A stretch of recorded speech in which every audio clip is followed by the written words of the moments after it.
কখনো প্রেম ভালোবাসায় জড়িত হব না, আর কখনো বিবাহ করিব না। আমি তার স্মৃতি মাথায় রেখে আজীবন কাটিয়ে দেব। আর কখনো নারীকে কখনো বিশ্বাস করব না।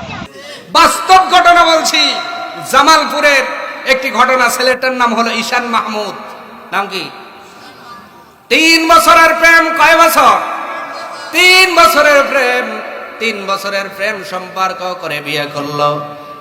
11 দিনও টেকে নাই। 11 দিনের দিন ডিভোর্স দিয়ে সইলা গেছে। কি প্রেম করো যুবক, 3 বছরের গ্যারান্টি 11 দিনে পাওয়া যায় না। এবার যুবক 1 মণ দুধ দিছে, গোসল দিয়েছে এবং জাতির সামনে ভিডিও বার্তা পাঠাইছে, ও জাতির লোকেরা শোনো, আমি বিয়াই শাখা খাইছি, 1 মণ দুধ দিয়ে আমি গোসল করলাম, আমার জীবনে কোনোদিন বিয়া করব না। নাউজুবিল্লাহ যারা বলেন নাই পকেটে বাই করে জোরে কর, আরো জোরে বলেন। কারণ ও বিয়া বোঝে নাই, ও প্রেমের শেখাটা বুঝেছে। বিয়া যে কি জিনিস, বিয়া যে কি টেস্ট ও বোঝে নাই।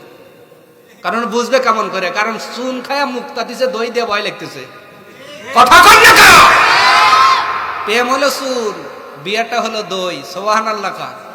আজকে অনেক যুবক ওই দই খাওয়ার আগে চুন খায়া বিয়ে ভালো লাগে না। তোমার তো ভালো লাগবেই না, কারণ চুন খায়া মুক্তা দিছে। মা বাবার সম্মতি বিয়ে করো, ওই বিয়ার ভিতরে আল্লাহ ফাতেমা আলীর মতো মহাব্বত পয়দা করে দিবে। আর জোরে বলেন সুবহানাল্লাহ। যদি যুবক তোমার সামর্থ্য থাকে, মেয়ের সামনে গুনগুনায় না। যদি বুকে হেডাম থাকে, আর যদি কামার, যদি যোগ্যতা থাকে, মেয়ের বাবার কাছে প্রস্তাব দাও। এটা ইসলাম সাপোর্ট করে।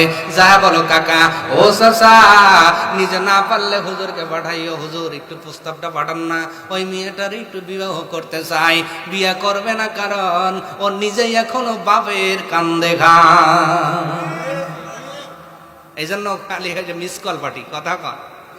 আল্লাহ পাক এই সমস্ত থেকে আমাদের জন্য হেফাজত করে। সকলে বলেন আমিন।